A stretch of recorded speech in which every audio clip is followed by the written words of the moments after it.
बलूचिस्तान के freedom fighters ने एक साथ 14 शहरों में हमला किया हुआ है। वहां पे महिलाएं भी अपनी आजादी के लिए जंग लड़ रही हैं। पाकिस्तान भारत को ब्लेम कर रहा है। भारत की एमईए ने कहा ये नॉनसेंस हो रहा है।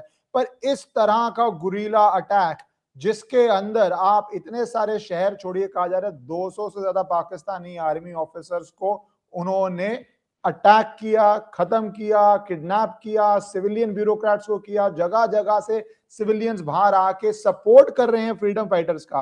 पाकिस्तान इसको कह रहा है ये तो आतंकी हमला है। तो वहां पे बलूचिस्तान में क्या चल रहा है? क्या उनकी आजादी बहुत करीब हो चुकी है? क्योंकि अटैक के अंदर बड़े बड़े शहर क्वेटा, गवादर, मुस्तांग, नौकशी ऐसे जगहों पे हमले हो रहे हैं। ये सब डिस्कस करने के लिए I am very happy to announce आज पहली बारी हमारे साथ जुड़ रहे हैं मेजर जनरल सुधाकर जी, जिन्होंने इस पे आर्टिकल्स बहुत देर से लिखे हुए थे। आज ही उनका एक आर्टिकल शेयर किया जो मैं डिस्क्रिप्शन में डालूंगा, जहां पे जब बलूचिस्तान पिछले साल हमले कर रहा था तो उन्होंने बहुत सारी बातें प्रेडिक्ट की थी और अब का जो हमला है वो उसका ही एक कॉन्टिन्यूशन है। Thank you sir for joining. Thank you mister Iskandar, good evening, नमस्कार, जय हिंद। और आपको और आपके व्यूअर्स को बधाई देता हूं, और आपको खास तौर पे कि मेरे को काबिल समझा और आपके इतना बेहतरीन चैनल में इनवाइट किया। मैं कोशिश करूंगा आपके स्टैंडर्ड और एक्सपेक्टेशंस तक मैच करने के लिए। Thank you so much. Sir you are very very kind and what you have done for the nation, जिस तरह आपने सर्विस की है, we are all in of that sir. और मैंने कहा, आपका आर्टिकल भी पढ़ा था मैंने, क्योंकि उस समय ट्रेन हाईजैक की थी, 200-250 पाकिस्तानी आर्मी ऑफिसर्स किए थे, पर अब तो शहरों पे हमला हो रहा है। तो सर पहले एक ओवरव्यू अगर आप दे दें कि वहां पे स्थिति क्या है, क्या चल रहा है, फिर मैं कुछ स्पेसिफिक कॉन्वर्सेशंस करना चाहूंगा। Okay, very quick reflection. देखिए, बलूचिस्तान जो है ये पाकिस्तान का एक प्रोविंस है जो कि जोर जबरदस्ती 1948 में ट्रीटी ऑफ एक इंस्ट्रूमेंट ऑफ एक्सेसेंट को गन पॉइंट पे साइन कराया गया था। मैं इसलिए इसको हाईलाइट कर रहा हूँ क्योंकि हमारे व्यूअर्स को ये समझना पड़ेगा, एक्चुअली बलूचिस्तान जो है पाकिस्तान का हिस्सा नहीं है। आप मान के चलिए 15 अगस्त 1947 को इनकी जो राजा थे किंग ऑफ कलात, उन्होंने अनाउंस किए थे पब्लिकली, इंटरनेशनली एक्सेप्टेड, कि बलूचिस्तान एक इंडिपेंडेंट स्टेट है, 15 अगस्त 1947। और कम मार्च 1948, 24 मार्च 1948 को एक डिवीजन का एक बटालियन के एक बलोची रेजिमेंट हुआ करता था। एक लेफ्टिनेंट कर्नल साहब हैं गुलजार साहब, और इनके जीओसी साहब जो अकबर खान साहब थे, मेजर जनरल साहब, इनके नीचे उनको भेजा गया था स्पेशल फोर्स। ये जाके किंग ऑफ कलात जो है उनको वहां से उठा के लेके आए। मैं तो कहूंगा, I will not hesitate to say, कि उनको हाईजैक किया गया, हाईजैक करके कराची में लेकर आए। कराची में जिन्ना के सामने स्टैंड स्टिल एग्रीमेंट, देखिए जो जम्मू कश्मीर के लिए स्टैंड स्टिल एग्रीमेंट लागू था, वो भी स्टैंड स्टिल एग्रीमेंट बलूचिस्तान के लिए लागू था। स्टैंड स्टिल एग्रीमेंट के बावजूद जिन्ना के सामने ये साइन किया गया एट गन पॉइंट। तो इससे और खतरनाक, और यहीं पे मैं क्लैरिफाई कर देना चाहता हूं, बलूचिस्तान उस समय उनका एक कॉन्स्टिट्यूशन तब था, अभी भी है, लेकिन अभी लागू नहीं है। उस समय एक झंडा था, सेपरेट नेशनल फ्लैग, और अभी भी जगह जगह उसको फहरने लगे हैं। और उस समय उनका बाई कैमरल पार्लियामेंट सिस्टम, और चौथी चीज है of the people, for the people, by the people, जो डेमोक्रेसी की बात करते हैं। उस समय इलेक्टेड रिप्रेजेंटेटिव उस समय थे, ये सब मौजूद थे, इसलिए उन्होंने इंडिपेंडेंट अनाउंस किया था। और सबसे इंपॉर्टेंट चीज है, जोड़ेंगे नहीं जोड़ेंगे, उनका जो दो हाउसेस है, दोनों हाउसेस ने ये ऑब्जेक्ट किया था सीरियसली कि नहीं, पाकिस्तान के साथ नहीं जोड़ेंगे। लोअर हाउस और अपर हाउस जो कहते हैं, हम राज्यसभा और लोकसभा कहते हैं, दोनों हाउसेस उन्होंने ऑब्जेक्ट किया था, किसी भी हालत में बलूचिस्तान ज्वाइन नहीं करे। ऐसा परिस्थिति और बैकग्राउंड के साथ इनको जोर जबरदस्ती ज्वाइन किया गया था। अभी क्विकली, ये जो बलूचिस्तान है ये सबसे बड़ा प्रोविंस पाकिस्तान के अंदर आज है। 44, एक्चुअली अब देखेंगे 43.6% of the total land mass. और पाकिस्तान का पॉपुलेशन अगर 24 करोड़ मानते हैं या 25 करोड़, जितना भी आप लेते हैं, अभी लेटेस्ट सेंसस तो हुआ नहीं उनका, इसका 5% ऑफ द पॉपुलेशन, यानी कि अगर पंजाब जैसे राज्य है उनका, उस राज्य का पॉपुलेशन अगर 15 पॉइंट समथिंग 16 करोड़ मान लीजिए, तो बलूचिस्तान का आज के दिन में 1.5 करोड़ है, करीब 15 मिलियन, यानी कि डेड टोड हो गया उधर। ये जो बलूचिस्तान के अंदर हर एक किस्म का mineral, rare earth element, gold, copper, आप जिंक, आपका यूरेनियम, थोरियम, कोई भी चीज करते हैं, पेट्रोल, गैस, हर एक चीज इधर आपको वहां पे न्यूक्लियर टेस्टिंग का जो साइट है इसी जगह से होता है। और इसका बॉर्डर है ईरान के साथ, ये समझना जरूरी है, क्योंकि अभी ईरान के ऊपर जैसे गर्मा गर्मी हो रही है, तो ईरान के साथ बॉर्डर है करीब 902 किलोमीटर। और जो दुरान लाइन है अफगानिस्तान के साथ, दुरान लाइन का कंप्लीट एक्सटेंट है 2640-47 किलोमीटर। ज्यादातर है ये खैबर पख्तूनख्वा, दो राज्य हैं पाकिस्तान के जिसका कॉमन बॉर्डर है, और सबसे ज्यादा है खैबर पख्तूनख्वा के जो पहाड़ी इलाका है। और जैसे ही आ जाता है बलूचिस्तान की तरफ, उसका करीब करीब है 1300, करीब 1200-1300 किलोमीटर। ये पहाड़ी नीचे आ जाते हैं लो हिल, और आके रतीले इलाके के साथ मर्ज हो जाते हैं। जंगल कम है, पहाड़ कम है, इसलिए मैं हाईलाइट कर रहा हूं क्योंकि यूएसए के जो डेल्टा फोर्स हैं अभी वो पूरा तैयार हालत में बैठे हैं ईरान और पाकिस्तान के बॉर्डर में। उनके बेसिस भी काफी क्लोज है। और साथ ही ये भी कहना चाहता हूं कि इनका जो गोल्ड माइन अभी जो ऑक्शन हुआ है सॉरी, चाइना को ऑक्शन किया है, ये गोल्ड माइन यहाँ पे हाई ग्रेड क्वालिटी के जो गोल्ड है, superior Karat of gold is available here इसी माइन के, लेकिन उसका रॉयल्टी कुछ भी नहीं आता है। उसका कारण ये दर्शाते हैं, बताते हैं कि it is a democracy, Islamic Republic. Islamic Republic का उनका जो देखेंगे पंजाब की तरह है, करीब 370 के करीब मेंबर्स है, इनके से बहुत कम है। वो कहते हैं कि budget allocation is in representation, it is proportionate to the number of members in the house, that is the national assembly.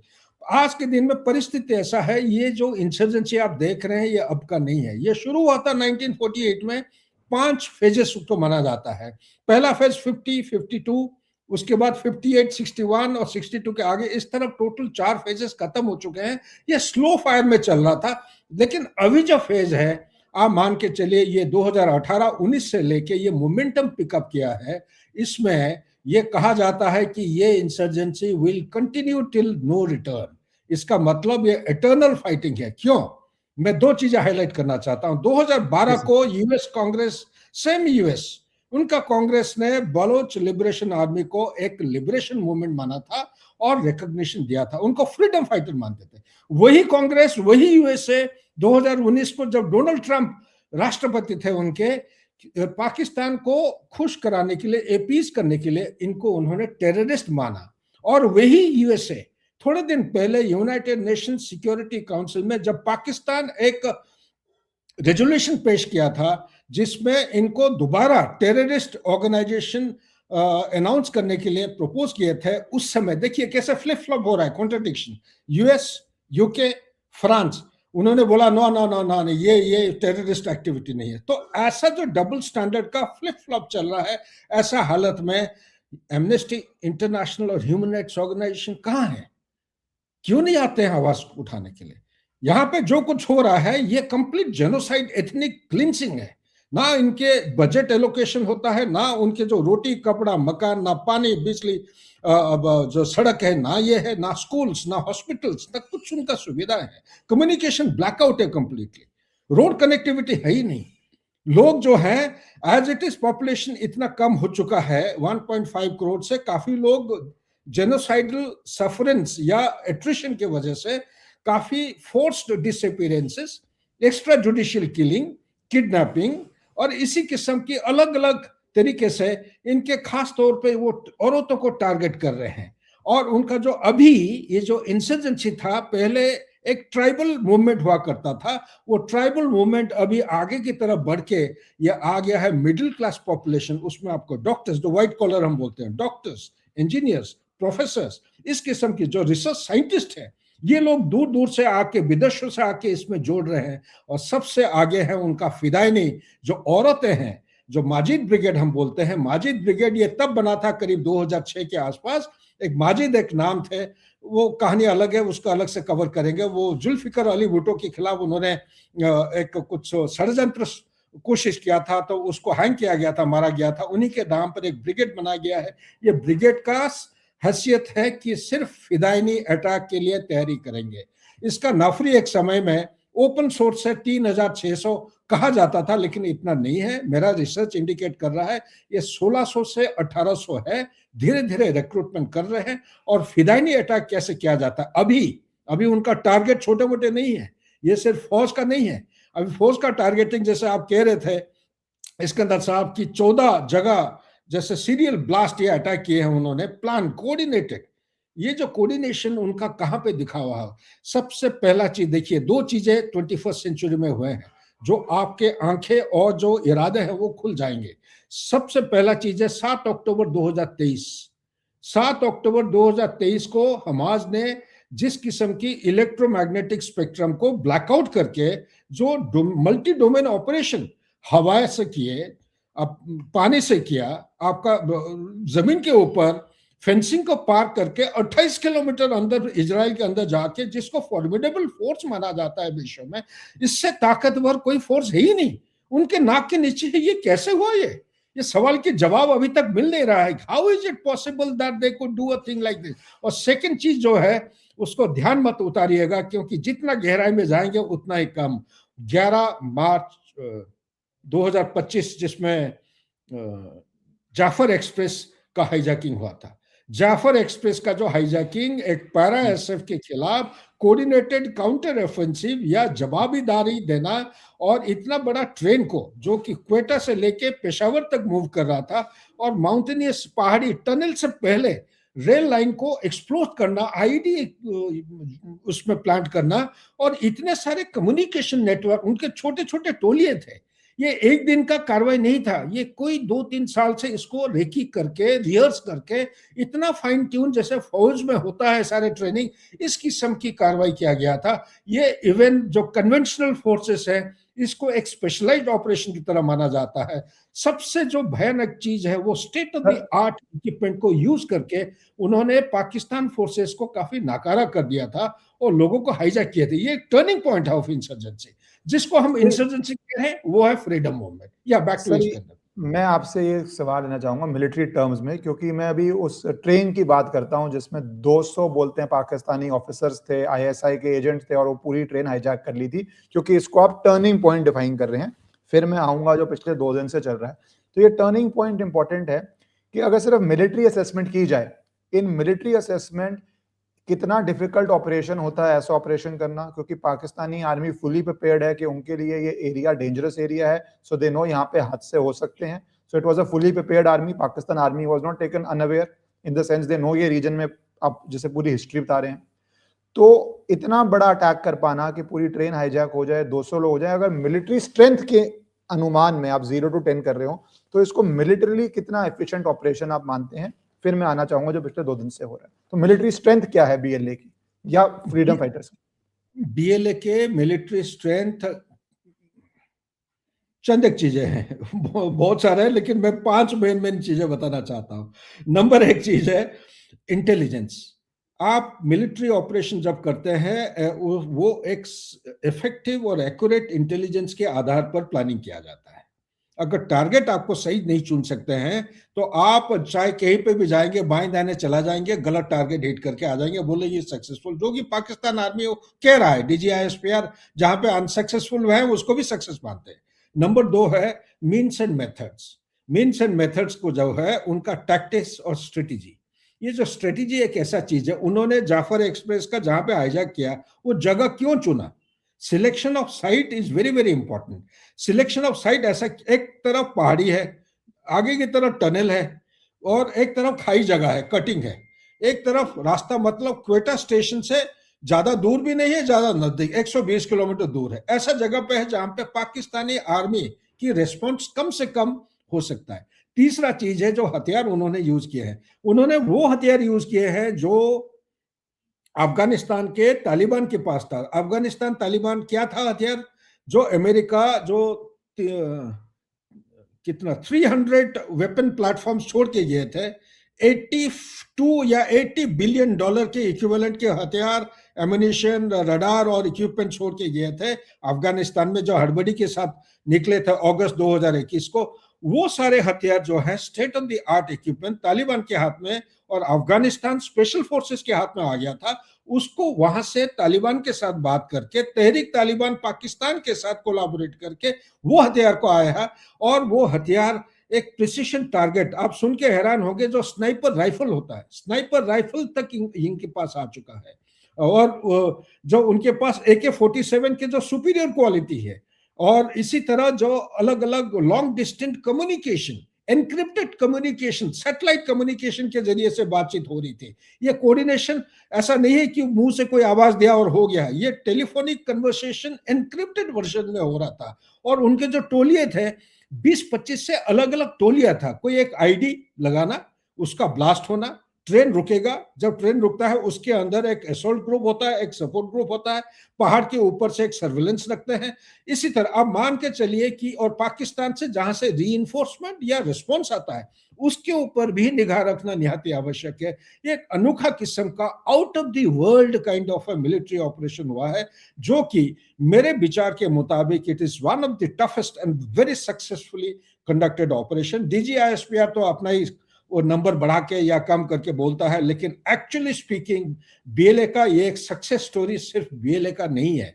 BLA का साथ जुड़े हैं इनका एक रिवोल्यूशनरी आर्मी है, जो बलोच रिवोल्यूशनरी आर्मी। दूसरा जुड़ा हुआ है जिसको बोलते हैं कि सिंधु रिवोल्यूशनरी, सिंधु देश रिवोल्यूशनरी आर्मी, इनके साथ जोड़ चुके हैं। ये सारे जितने और भी 2-4 हैं, मैं नाम भूल गया हूं अभी, लेकिन ये सारे 5-6 हैं। ये 6 टोलियों को लेके माजिद ब्रिगेड इसका हिस्सा है, BLA का आता है, वो अटैक फिदाइन अटैक के लिए जाता है। उसको कुल मिला के उसको कहते हैं बलोच लिबरेशन, जो आर्मी बोलते थे, आजकल बलोच नेशनल आर्मी कहा जाता है। इनका ट्रेनिंग, इनका वेयरविदॉल, उनका सपोर्ट, ये सुन के आप ताजुब होंगे कि तहरीक तालिबान पाकिस्तान जो है आज के दिन में ये बलोच लिबरेशन आर्मी को हेल्प कर रहा है। Number 2, I have my doubts, open sources ये कहते हैं कि आइसिस खोरसन, आइसिस शायद हमारे व्यूअर्स को पता होगा, 2017 को वेस्टर्न अलायंसेस फोर्सेस उन्होंने ये क्लेम किया था कि सीरिया और इराक के ऊपर जो कैलिफेट था 262 किलोमीटर का आइसिस का, इसका मेरुदंड तोड़ दिए थे, लेकिन तोड़ा नहीं गया। आइडियोलॉजी को आप तोड़ नहीं सकते हैं। ये धीरे धीरे स्प्लिंटर ग्रुप में 3 हिस्सों में बांट गए। एक हिस्सा चला गया नॉर्थ वेस्टर्न अफ्रीका, एक लवांटा एरिया जहां पे अभी वो प्रॉब्लम कर रहे हैं, सीरिया, आपके नॉर्दर्न इराक और मेडिटेरियन के साथ साथ इसका लवांटे एरिया बोलते हैं। एक आ गया कहां पे, आइसिस खोरसन, जो कि central Asian Republic, Afghanistan, Pakistan, south Asia, यानी कि इंडिया का कॉन्टेक्ट करके सीधा न्यूजीलैंड, ऑस्ट्रेलिया, न्यूजीलैंड की तरफ। ये 8,800 से ज्यादा किलोमीटर है, नॉन कंटिग्यूअस, छोटे छोटे पीसेस। ये दंगा शुरू करने की रेडिकलाइजेशन प्रोसेस स्टार्ट हो गया है। ये जो आइसिस खोरसन भी सुनने में मिला है, ये इनको सपोर्ट कर रहे हैं। कहां तक सच है मेरे पास कोई सबूत नहीं है, ये सिर्फ ओपन सोर्सेस का मैं डॉट्स जॉइन करके बताने की कोशिश सर, जैसे मैं आपकी अभी स्क्रीन पे डाल रहा हूं कि वो रिलीज कर रहे हैं कि 2 महिलाएं, हवा बलूच और आसिफा मेंगल ने अटैक किया, फायदीन अटैक किया। किस तरह किया? तो sir, how what stage do you see जब फीमेल्स इतना एक्टिव पार्ट ले रही हैं और इतना कर पाती हैं, तो मिलिट्री टर्म्स में, क्योंकि अब सिर्फ मेल्स नहीं है, फीमेल्स आ रही हैं, फीमेल्स का एक इमोशनल एंगल चलता है, when they are willing to sacrifice चलता है। सिविल सोसाइटी की भी इमेजेस बहुत सारी आई कि किस तरह, जो कहा जाता है किसी भी फ्रीडम स्ट्रगल के लिए most important is local support. वहां पे वीडियोस आ रही हैं कि लोकल्स तो ऐसे घूम रहे हैं उनके साथ कि उनको लग रहा है कि हमारे ही लोग हैं, ये कोई हमारे को खतरा नहीं है, तो सिर्फ पाकिस्तानी आर्मी या पंजाब की जो आर्मी है उनकी बेसिकली डोमिनेटेड आर्मी है, उसको खतरा है। तो उस लेंस से जब महिलाएं इन्वॉल्व होती हैं और सिविलियन पॉपुलेशन खाना दे रही है, फोटोज खिंचवा रही है, रील्स बना रही है, गाने बना रही है बलोच फाइटर्स के लिए, तो वो कितना बड़ा आप खतरा देखते हैं? क्या Pakistan is fully in control of Balochistan, जो आज से साल पहले था, या आपको लगता है कंट्रोल शिफ्ट हो रहा है ये from sporadic attacks to actually capturing areas, capturing ability to hit multiple sites at the same time and overwhelming the Pakistani army, उस दिशा में जा रहा है? बहुत अच्छा, इसके अंदर आपने मल्टीपल पहलुओं को सामने लाया है। मैं एक एक करके आपको बताता हूँ। Very quick reflection. सबसे पहले ये जो लड़ाई है बलूचिस्तान की तरफ से, ये इंसर्जेंसी जो बोलते हैं कि rural insurgency, rural area, remote area में जो होता था, अभी आ गया है एक फेज में जिसको बोलते हैं urban insurgency, built up area. Built up area का इंसर्जेंसी जो है ये बड़ा खतरनाक होता है। ये पाकिस्तान आर्मी के लिए ये बहुत ही मतलब ये बहुत बहुत मजबूत एक चुनौती मिलेगा। इसको मुकाबला करना बहुत मुश्किल है, नंबर एक। नंबर दो, ये जो अर्बन इंसर्जेंसी, आप जैसे 4-5 जगह के नाम बताए, ये टाउनशिप्स हैं। ये छोटे छोटे टाउन 20 साल 30 साल पहले होते थे, ये बड़े बड़े टाउन बन गए हैं। रोड जो है, कनेक्टिविटी, इसको डोमिनेट करते हैं। इसी के साथ मैं आपको बोलना चाहता हूं, साथ साथ में पाकिस्तान का क्या है, फोर्सेस कितने हैं। पूरा बलोचिस्तान को कंट्रोल करने के लिए पाकिस्तान का एक कोर है। एक कोर क्या होता है? एक कोर के पास 3 डिवीजन होते हैं। डिवीजन क्या होता है? डिवीजन के पास तकरीबन 15,000 के 14 से 15,000 ट्रूप्स होते हैं। कहां कहां पर है? एक कुछ है क्वेता के पास, एक नुक्सी एक जगह का नाम है, जो कि आप कंधार की तरफ जाते हैं, एटोटाबाद होके कंधार की तरफ, वो पास है, दुरान लाइन का पास है, फॉरगेटिंग द नेम एनीवे। एक होता है आपका ग्वादर की तरफ। ग्वादर की तरफ ये डिव माइनस है, एक ब्रिगेड की बराबर नफरी है, क्योंकि चाइनीज पीछे पड़े हैं, वो उनके ऊपर सी पैक का अटैक होते जा रहा है। और एक है क्वेटा के पास। क्वेटा का मैं एक उदाहरण देता हूँ। ये करीब 1 साल 8-9 पहले क्वेटा के पास एक प्रिजन में इनकी जो फ्रीडम फाइटर्स या पॉलिटिकल प्रिजनर्स हैं, बलोची, इसके सामने जब अटैक हुआ तो पाकिस्तान आर्मी नजदीक होने के बावजूद भी 24 घंटा नहीं, 36 घंटा नहीं, 3 दिन नहीं, 6 दिन बिल्कुल आए नहीं। और क्वेटा में है क्या? क्वेटा में उनका कोर हेडक्वार्टर है, बहुत बड़ा एक हेडक्वार्टर है। इतना नजदीक होने के बावजूद भी उनका कोई रिस्पॉन्स नहीं मिला। क्यों नहीं मिला? उस समय पाकिस्तान का ऐसा हालत था, उनके टैंकों में डीजल नहीं था, गाड़ियों में पेट्रोल नहीं थी, हथियार के लिए ammunition. Pakistan as on today has got 5 days, उसको बोलते हैं 5 आई। आई होता है इंटेंस रेट, क्योंकि सारे प्लानिंग कन्वेंशनल फोर्स प्लानिंग के मुताबिक किया जाता है। इंटेंस रेट मतलब कोई अगर हमला करता है कोई ऑब्जेक्टिव दुश्मन के लिए, तो उसका 2 अटैक 3 अटैक, ये जो इंटेंस रेट, उसके मुताबिक एम्यूनिशन एक्सपेंडिचर को हिसाब किताब किया गया है। उसको फर्स्ट लाइन बोलते हैं, सेकंड लाइन बोलते हैं, और उसका बैकअप होता है। पाकिस्तान के पास 5 आई इंटेंस रेट से ज्यादा एम्यूनिशन प्रोडक्शन कैपेबिलिटी नहीं है। और इसके साथ इनका लीडरशिप के ऊपर सबसे बड़ा आंच आ रहा है, क्योंकि मोरल और मोटिवेशन चंद एक कारण की वजह से लॉजिस्टिक सपोर्ट ऑलरेडी कमजोर हो चुका है, सप्लाई चेन इरेगुलर है, क्योंकि इंटरसेप्ट हो रहा है। क्वेटा से लेके पेशावर का जो लाइन है, एक रेलवे लाइन है, एक उनका नेशनल हाईवे है, इसको कहीं से भी, ये पहाड़ी और रेतीली इलाके के बीच में से जाता है, 1700 किलोमीटर से ज्यादा डिस्टेंस है, इसको कहीं पे भी आप इंटरसेप्ट कर सकते हैं। जाफर एक्सप्रेस का जो अभी हम जिक्र कर रहे थे, एक बार नहीं, देखते देखते 3 बार हो चुके हैं उसके ऊपर एम्बुश या इस किस्म की अटैक। तो टाइम टू टाइम ये क्या हो रहा है, अभी जो अटैक हो रहे हैं, पाकिस्तान का एक मोरल एंड मोटिवेशन जवान और ऑफिसर्स के दिल और दिमाग के अंदर बहुत कम हो गया है। कमजोरी यहीं पे आपका सबसे, कोई सामना करना नहीं चाहता है। इसलिए आपको जगह जगह वीडियो क्लिपिंग देखने में मिल रहा होगा जो वायरल हुए हैं, वो पैंट और अपना ट्राउजर को छोड़ के, अपना जो अंडरगारमेंट छोड़ के भाग रहे हैं, सब हथियार को छोड़ के सरेंडर। मतलब अब देखिए, हाथ ऊपर कर रहे, कोई रेगुलर फोर्स विद्रोही के सामने इस किस्म का वो सरेंडर नहीं करता है। ये एक्चुअली उनके मुंह में थप्पड़ है। सो इसलिए आपका सवाल का जवाब बस संक्षेप में मैं ये कहना चाहता हूं कि ये एक इंटेंस फेज आ गया है, जो 5th फेज में कह रहा था, जो 2019 के बाद, एक्चुअली 2023 के बाद मोमेंटम पिकअप हुआ है।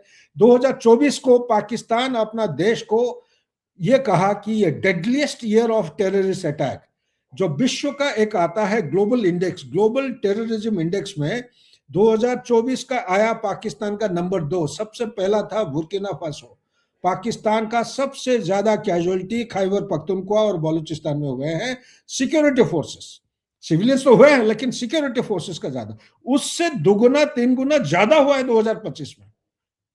आप मान के चल सकते हैं ये जो इंटेंसिटी है ये बढ़ती जा रही है। 2026 में आप देखिए, एक एक दिन में 4 5 6, अभी देखिए उदाहरण के स्वरूप 14 जगह में उन्होंने सिंक्रोनाइज अटैक किया है। उसकी इंपैक्ट एक बेहतरीन, ये एक साइकोलॉजिकल इंपैक्ट होता है, ये पैरालाइज कर देता है दुश्मन को।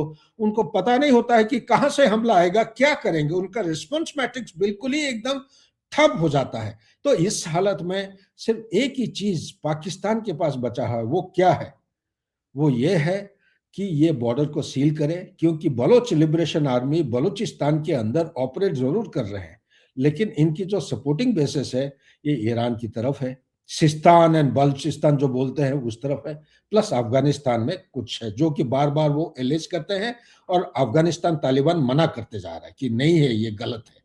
दूसरी बात यह है कि ये जो तहरीक तालिबान पाकिस्तान और ये बलोच लिबरेशन आर्मी के बीच में हाथजोड़ हो गया है, कोलाबोरेशन की एक किस्म के समझौता हो गया है, ये बहुत ही खतरनाक साबित हो सकता है, नहीं हो रहा है।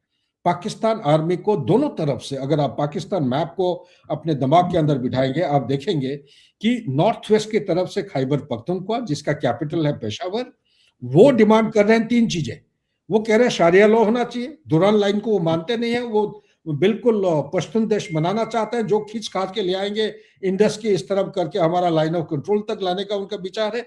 और तीसरा चीज है, वो सरकार आज की पाकिस्तान सरकार को मानने के लिए तैयार नहीं है। So much so Khyber Pakhtunkhwa का जो चीफ मिनिस्टर है, उन्होंने साफ साफ बता दिया था कि शरीफ साहब का जो हुक्म है वो मानने के लिए तैयार नहीं है, वो सिर्फ एक जने का हुक्म मानेंगे, वो है इमरान खान। नंबर 2, उन्होंने इंडिपेंडेंस और ऑटोनोमस स्टेटस के लिए धमकी दिया है। किस हद तक उन्होंने पार्लियामेंट, उनका जो असेंबली है वहां पे ये बिल इंट्रोड्यूस किया गया है, शायद 1-2 दिन में पास होने जा रहा है, या it will be discuss deliberated, या हो चुका है। I am not been able to keep myself up to date, but हो रहा है। इस किस्म की खतरनाक एक साइकोलॉजिकल वॉरफेयर ये हो रहा है, जो कि दबाव डाल रहा है किसके ऊपर? Number 1, the only commander of the entire universe, Shri Munir Khan, जो मुल्ला जी है। अब मुनीर वो अपने आप को कॉन्स्टिट्यूशनल अमेंडमेंट, आप तो पढ़े लिखे, आप खुद ही एडवोकेट है in Supreme Court, you will understand constitutional amendment जो है 27, ये 27 बहुत ही भयानक है किस्म का। एक इंसान के हाथ में सारे पावर ले आएंगे, कोई इम्पीचमेंट की जरिया नहीं है, कोई अकाउंटेबिलिटी नहीं है, ट्रांसपेरेंसी नहीं है, और न्यूक्लियर बटन जो है उसके उंगली के नीचे है। ये तो बहुत ही खतरनाक है। मैं तो हैरान होता हूं कभी कभी, सोचे जो बेस्टन ऑफ बोलते हैं ना, लास्ट बेस्टन ऑफ डेमोक्रेटिक नॉर्म्स, बोलते हैं ना, torch bearer of democratic norms, जो यूएस होता था, क्या उनके लिए ये एक उदाहरण पूरा विश्व के सामने सही उदाहरण है? आप एक नॉन स्टेट एक्टर, एक कंट्री ऐसा है जो प्रमोट कर रहा है ट्रांस बॉर्डर टेररिज्म और लोगों को मारते जा रहा है, वहां पे कोई अकाउंटेबिलिटी नहीं है, ना मीडिया की, चारों डेमोक्रेटिक पिलर, ना मीडिया, ना आपका लेजिस्लेचर, ना एग्जीक्यूटिव, किसी का ही नहीं है कोई। ठीक है ना? सो ऐसा हालत में मैं तो सिर्फ यही कहूंगा कि तो रूल ऑफ लॉ है पाकिस्तान में नहीं है, मीडिया की कोई रोल है ही नहीं, जुडिशियरी अभी कॉन्स्टिट्यूशनल उन्होंने एक कोड बना दिया है, सुप्रीम कोर्ट को मार्जिनलाइज कर दिया, जो आपको इसके बेहतरीन मालूम होगा। ऐसा हालत में सुप्रीम कोर्ट जब मार्जिनलाइज हो जाता है, जुडिशियरी एक इंडिपेंडेंट एक वर्टिकल होता है, उसको जब डेमोक्रेसी में मार्जिनलाइज करेंगे तो ऐसा हालत में पाकिस्तान का क्या हालत होगा, आप अंदाज लगा सकते हैं। सर 2 एंगल्स इसके अंदर है। एक, आपने टीटीपी का 2-3 बारी बोला, तो मैं थोड़ा उस पर कमेंट चाहूंगा, क्योंकि अभी ये खबर आई कि टीटीपी ने एक आर्मी कर्नल को मार दिया वहां पे, और टीटीपी अपनी इंडिपेंडेंट मूवमेंट बहुत देर से कर रही थी। इनिशियली जब ये तालिबान पावर में आए थे, वो हमने आईएसआई की चाय पीती हुई फोटो देखी, एंड दे थॉट हमें स्ट्रेटेजिक डेप्थ मिल गई है, अब हमारे बिरादर पावर में आ गए हैं। बट हमने पाया कि सारे मंत्री वहां के भारत में आ रहे हैं। भारत ने इस बारी कल ही बजट है, उसके अंदर वहां के एलोकेशन जो एड इन ग्रांट है बहुत बढ़ा दी।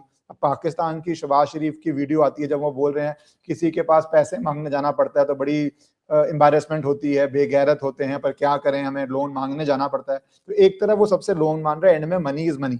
भारत के पास आज इकोनॉमिक मसल है, भारत रीजन में दे रहा है, नेपाल भी दे रहा है, श्रीलंका भी दे रहा है, अफगानिस्तान भी दे रहा है।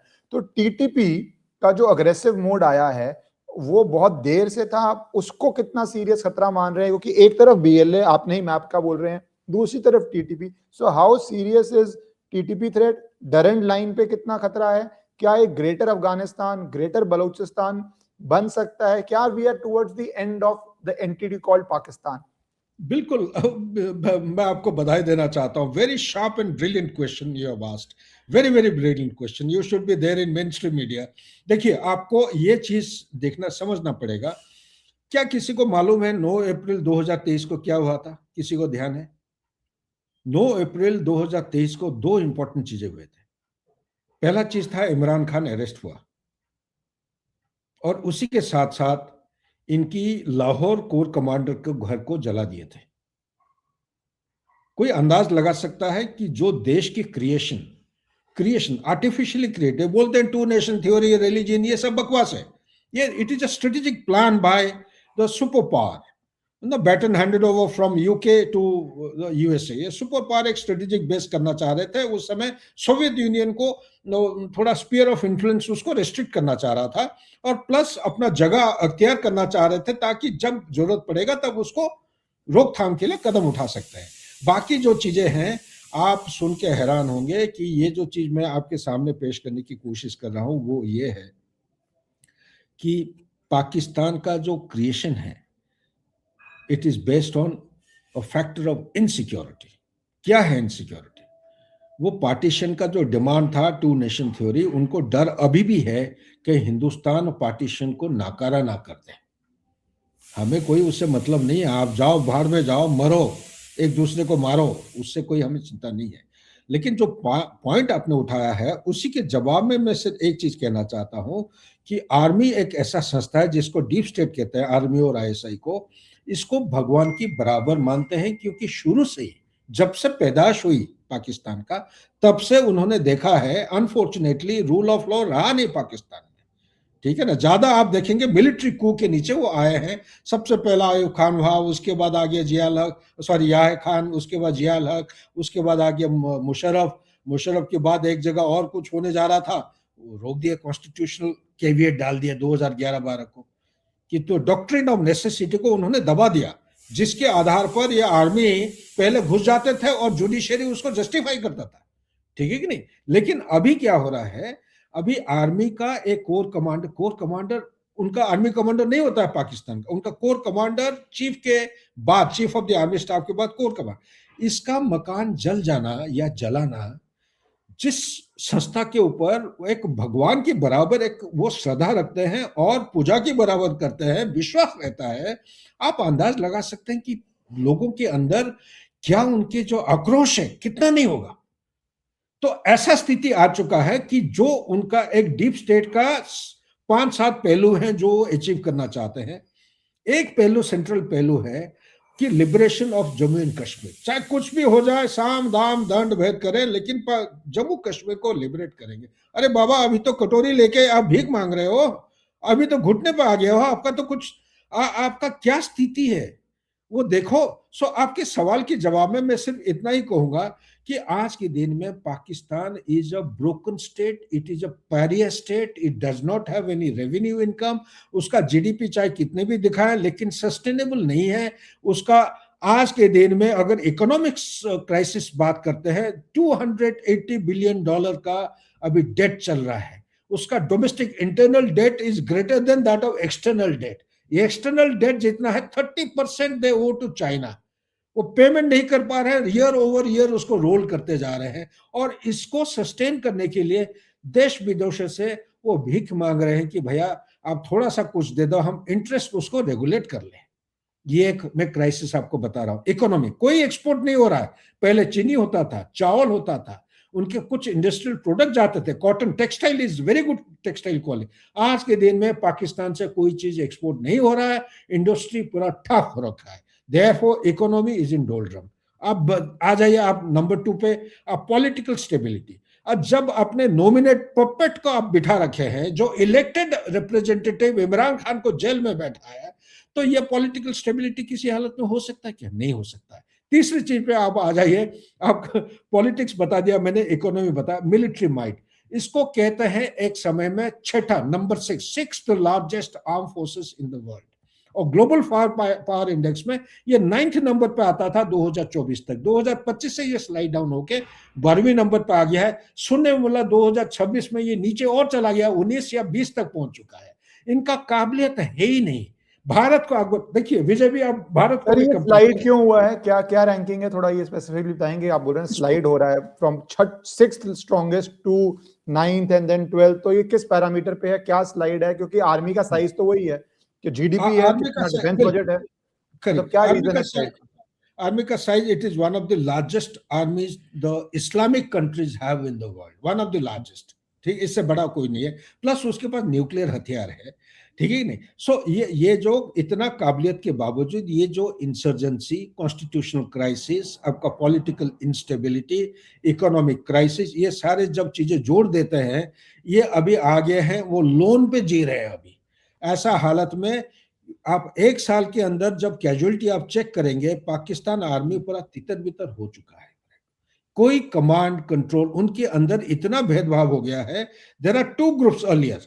आर्मी के ऑफिसर्स के बीच में दो ग्रुप हुआ करते थे, अभी दो के जगह तीन ग्रुप हो गए हैं। जो कि मुनीर, जब एक आप पोस्ट को क्लोज कर देते हैं तो वो स्टैग्नेट हो जाता है। स्टैग्नेशन होने से ऑफिसर काडर, कोई भी देश का फौज हो, उसमें डिसकंटलमेंट शुरू हो जाता है। एक पोस्ट ऊपर अगर स्टैग्नेट हो रहा है, अब मान के चलिए बाजवा साहब से स्टार्ट हुआ था, उनको एक्सटेंडेड टेन्योर मिला। एक चीफ को जब एक्सटेंडेड टेन्योर होता है तो उसके नीचे जूनियर को रिटायर करना पड़ेगा, ठीक है ना। So it will have a cascading impact. तो इसी तरह अभी भी मुनीर साहब की वजह से ऐसा ही कैस्केडिंग। तो ऑफिसर्स के बीच में प्रमोशन अगर नहीं होता है, this is the biggest disgruntlement and demotivating factor. Number दो, जो तनख्वाह के बारे में, पहले पाकिस्तान आर्मी को पहले होता था $11 billion, last year was $11 billion का, सबसे ज्यादा इन्हीं को ही मिलता है। लेकिन इसके बावजूद भी इनका जो तनख्वाह है इरेगुलर है, कंसिस्टेंटली रेगुलर। जैसे हमारे आर्म फोर्सेस को अपने अकाउंट के अंदर पैसा चला जाता है हर महीने में, वो भी बीच में पेंशनर्स को नहीं मिल रहा है पेंशन। तो ये तो रेगुलर आर्मी, आप अंदाज लगा सकते हैं। तीसरा चीज जो लॉजिस्टिक बैकअप है, नहीं हो पा रहा है। पेट्रोल डीजल, उनके पास जो फॉसिल फ्यूल जो खरीद के लाते हैं वो ईरान से, ये पहले वहां से वो स्मगल करके लाते थे ईरान से चुपचाप, क्योंकि ईरान के ऊपर सैंक्शन है। वहां से जो तेल खरीदता है वो सीधा उसके ऊपर वो यूएसए पड़ जाता है। तो वहां से पाइपलाइन बिछा के एक स्मगल करके लाते थे। आज वो पकड़ा गया है, लेकिन फिर भी चुपचाप वहां से बैरल भर के लाया जा रहा है। ये जो 902 किलोमीटर के बॉर्डर में 3-4 जगह है, तो उसके बीच में से लाया जा रहा है। और चौथा चीज जो है, जो नार्कोटिक्स, यहीं पे मैं क्लैरिफाई करता हूं, मैं फौजी बिजनेस नहीं कह रहा हूं। फौजी बिजनेस तो है, और फौज के काम को छोड़ के अभी बिजनेस में paper production, toilet paper, cement factory, लकड़ की फैक्ट्री, आपका कलम बनाना, आपके किताब छापना वगैरह वगैरह, जो इस किस्म के कपड़े बनाना, ये अभी फौज इन कामों में लगा हुआ है, जबकि उनको ट्रेनिंग करना चाहिए। मिलिट्री जब तक ट्रेनिंग नहीं करेगा तब तक अपना टैक्टिक्स और स्ट्रेटेजी को शार्प नहीं कर सकता है। इन चीजों की कमी की वजह से उनका जो स्थिति था वो था ग्लोबल फायर पावर इंडेक्स। ये खूब सारे देशों को कंपेयर किया जाता है एनुअली, और ये पहले 9th नंबर में होते थे। It is the 6th largest arm forces of the world, लेकिन 9th नंबर में है। कितना काबिलियत है, दुश्मन हमला करता है उसको नाकारा करने के लिए काबिलियत कितना है। पहले 9th होता था। ये ऑपरेशन सिंदूर से पहले ये स्लाइड किया है इन कारण की वजह से 12वें नंबर पे। ऑपरेशन सिंदूर होने के बाद ये 12वीं से अभी तक लिखित में आया नहीं, फरवरी में छपता है ये। मेरे को जो इनपुट आ रहे हैं, मेरे जो मैं थिंक टैंक के साथ जोड़ा हूं, कोई सारे थिंक टैंक, वो थिंक टैंक वाले कह रहे हैं ये 19th या 20th नंबर पे स्लाइड करते जा रहा है। ये हालत है पाकिस्तान की। इसके अलावा आप कॉन्स्टिट्यूशनल क्राइसिस देखिए, अमेंडमेंट के ऊपर अमेंडमेंट ऐसा करते जा रहे हैं। डॉक्ट्रिन ऑफ नेसेसिटी को उन्होंने जंग कर दिया है, जब मर्जी तब जो इच्छा चाहता है chief of the army staff वो डिसीजन दे रहे हैं। पहले जुडिशियरी इंडिपेंडेंट होने के नाते पहले ऑब्जेक्शन करने वाला था, लेकिन आज के दिन में वो छांट छांट के ऐसा लोगों को बिठा रखे हैं कि जो चीफ बोलेंगे वही जुडिशियरी उसको पास करेगा as a part of the verdict. तो ऐसा हालत में कहां रहेगा देश और कहां वो जाना चाहेंगे, आप अंदाज लगा सकते हैं। इसी के साथ लास्ट पॉइंट कह रहे थे, बड़े पाकिस्तान का जो छवि है आप पूछ रहे थे, ऐसा हालत में अभी ये बियॉन्ड कंट्रोल हो चुका है। लेकिन साथ ही मैं सिर्फ चेतावनी, एक कॉशन देना चाहता हूं। जब इंटरनल स्टेबिलिटी, पहलगाम क्यों हुआ, अलग अलग लोग अलग अलग कारण बताएंगे, लेकिन as a student of geopolitics जो पाकिस्तान को काफी दिनों से स्टडी कर रहा है, मैं डीप स्टेट के ऊपर काफी रिसर्च किया हूं, लेक्चर दिया हूं, आर्टिकल लिखा हूं मैं। पहलगाम अगर हुआ है सिर्फ एक कारण की वजह से, वो है जब कोर कमांडर का मकान को जला देते हैं और आखिरी इंस्टीट्यूशन जिसके ऊपर एक देश अपना विश्वास रिपोज करके जीता है और आने वाले समय में कुछ सुधार होने का अंदाज लगाता है, वो जब पूरा एकदम तितर बितर हो जाते हैं। आप एक लबेक एक पार्टी है, ये इन्होंने आर्मी ने क्रिएट किया था। ये लबेक पार्टी, जब इनका एग्रीमेंट कुछ हुआ इजराइल के साथ, ये स्ट्रीट पर आ गए थे। लोग कहते हैं कि 200-250 लोग उनके पार्टी जो आर्मी ने पैदा किया है उनको मारे थे, लेकिन एक्चुअल फिगर 700 से ज्यादा मारे गए हैं। तो ऐसा जब ये हो जाता है, हमारे खुद के आदमी हमारे संस्था के खिलाफ जब लड़ पड़ते हैं, ये बहुत ही नाजुक परिस्थिति हो जाता है। ऐसा परिस्थिति में सबके मन में यह आएगा पाकिस्तान तो टूटने वाला है, लेकिन पाकिस्तान नहीं टूटेगा। मैं सिर्फ एक चीज आपको बताना चाहता हूं, एक किताब का नाम है, यहाँ पे पास में नहीं है, otherwise I would have shown it to you. Name of the book is no exit from Pakistan. उसको डैनियल मार्के ने किताब लिखे हैं। ये काफी रिसर्च डॉक्यूमेंट है। इनके पीछे आईएसआई पड़ गए थे, बड़े मुश्किल से भागे पाकिस्तान से। किताब छपा हुआ, उसका निचोड़ ये है कि चाहे कुछ भी हो जाए, चाहे कितना भी रिश्ता बिगड़ जाए पाकिस्तान और अमेरिका के बीच में, अमेरिका पाकिस्तान को छोड़ नहीं सकता है। बहुत सारे कारण है, 3 मेन कारण उन्होंने बोला है।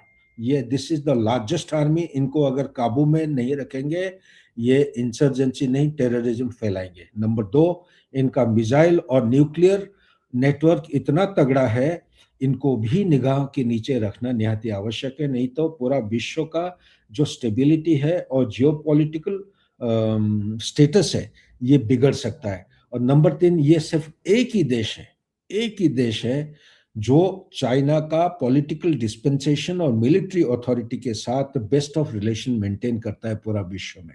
इन्हीं की मदद लेते हुए आप अपना ध्यान किसिंजर और निक्सन 70s की बात है, चाइना में गए थे, चाइना को मदद लेते हुए उन्होंने सोवियत यूनियन को डिसइंटीग्रेट करने का प्लान किया था। ये वही देश है जिसका सेटो एंड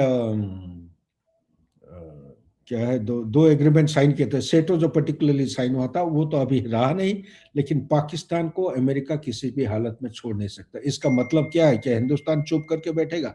मेरा सुझाव यह है, हिंदुस्तान की तरफ हमारा सिर्फ वेट एंड वॉच और प्रोएक्टिव होना निहायत आवश्यक है। मैं कहते जा रहा हूं कि दूसरा पहलगाम अगर हो जाता है, चाहे अलग रूप रंग के मुताबिक होता है या कंटोर के साथ होता है, हमारे देश के मुंह के ऊपर एक थप्पड़ की बराबर, क्या एक जबरदस्त थप्पड़, मतलब we cannot show our face to our own people ourselves. Pahalgam should not be taking place in India. इसलिए हमें उसके अंदर क्या हो रहा है, अंदर जाके देखना है, अंदर उनको न्यूट्रलाइज करने की जरूरत है, जो कि आज के दिन में मैं जो कह रहा हूं, ये नहीं कह रहा हूं कि हिंदुस्तान कर रहा है। ये जो अननोन गनमैन वाला धुरंधर वाला पिक्चर है, ये काफी हद तक ये सोल्यूशन बताता है। मैं ये नहीं कह रहा हूं कि हिंदुस्तान ये कह रहा है, हिंदुस्तान का फिलोसॉफी में है ही नहीं, लेकिन समय आ गया है हमें स्ट्रेटेजी ऑफ रिस्ट्रेंट से ग्रेविटेट करके स्ट्रेटेजी ऑफ डिटेरेंस, और डिटेरेंस के नीचे डिनाइबिलिटी को छोड़ के आप बोलिए हम अंदर घुसेंगे, मारेंगे, जो कि सर ऑपरेशन में मैं इस बात पे आपसे एक कमेंट लेना चाहता हूं, क्योंकि जो आपने कहा बहुत, और आपकी I can see your pain also when you say कि भाई पहलगाम क्यों भारत में हो रहा है।